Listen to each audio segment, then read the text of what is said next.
Electoral bonds కేసులో భారతీయ state bank of India దాఖలు చేసిన పిటిషన్ కొట్టివేసింది సుప్రీంకోర్టు. రేపటిలోగా ఎలక్టోరల్ బాండ్స్ వివరాలు ఇవ్వాలని ఎస్బీఐని ఆదేశించింది అత్యున్నత ధర్మాసనం.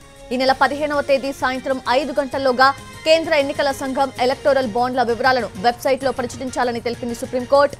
రేపటిలోగా ఎస్బీఐ వివరాలు ఇవ్వకపోతే కోర్టు ధిక్కరణ కింద పరిగణిస్తామని తెలిపింది. గత 26 రోజులుగా ఏం చేశారని ఎస్బీఐపై ఆగ్రహం వ్యక్తం చేసింది కోర్టు. ఎస్బీఐ తరపున సీనియర్ న్యాయవాది హరీష్ సాల్వే వాదనలు వినిపించారు. ఎలక్టోరల్ బాండ్ కి సంబంధించి సమాచారం అందించేందుకు జూన్ 30 వరకు సమయం కావాలని కోరారు. దీనికి సుప్రీంకోర్టు అంగీకరించలేదు. ఎస్బీఐ పిటిషన్ను కొట్టివేసింది.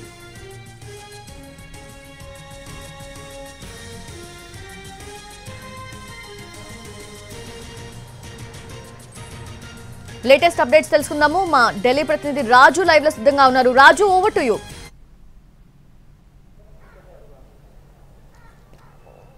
సౌజన్య, ఏదైతే రాజకీయ పార్టీలకు నిధులు ఇచ్చేటటువంటి అంశంలో కేంద్రం తీసుకొచ్చినటువంటి ఎలక్టోరల్ బాండ్స్ ను ఇక నిలిపివేయాలి. అంతేకాదు, గతంలో ఇప్పటి వరకు ఎవరైతే ఎలక్టోరల్ బాండ్స్ పార్టీలకు చేరాయో వాటి వివరాలన్నీ కూడా ఎన్నికల కమిషన్ వెబ్సైట్ లో పెట్టాలని చెప్పి ఫిబ్రవరి నెలలోనే 15వ తేదీన రాజ్యాంగ ధర్మాసనం ఒక తీర్పు వెలువరించింది.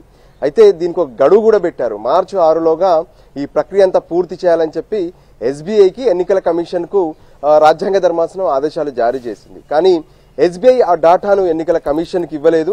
పైగా ఎస్బీఐ మళ్ళీ సుప్రీంకోర్టులో ఒక కేసు కూడా వేసింది. ఏదైతే తమకు జూన్ 30 వరకు దీనికి కావాల్సినటువంటి గడువు కావాలని చెప్పి ఎస్బీఐ దాఖలు చేసింది. దాంతో సిపిఎంఐతో పాటు ఫెడరేషన్ ఆఫ్ ఇండియాకి సంబంధించినటువంటి కొన్ని సంస్థలు ఎస్బీఐ మీద కంటెంప్ట్ ఆఫ్ కోర్టు, అంటే ఏదైతే కోర్టు ఇచ్చినటువంటి తీర్పును అమలు చేయకుండా వాళ్ళు దాన్ని అతిక్రమించారు అనే విషయాన్ని కూడా కోర్టు దృష్టికి తీసుకెళ్లే ప్రయత్నం చేశారు. అయితే ఈ రోజు ఎస్బీఐ తరఫున సీనియర్ కౌన్సిల్ హరీష్ సాల్వే తన వాదనలు వినిపించే ప్రయత్నం చేశారు. ప్రధానంగా మరికొంత సమయం కావాలి, కేవైసీకి సంబంధించినటువంటి అంశాలు కావచ్చు, ఎలక్టోరల్ బాండ్స్ గతంలో ఏ విధంగానైతే వాటిని గోప్యంగా ఉంచాలని చెప్పారు.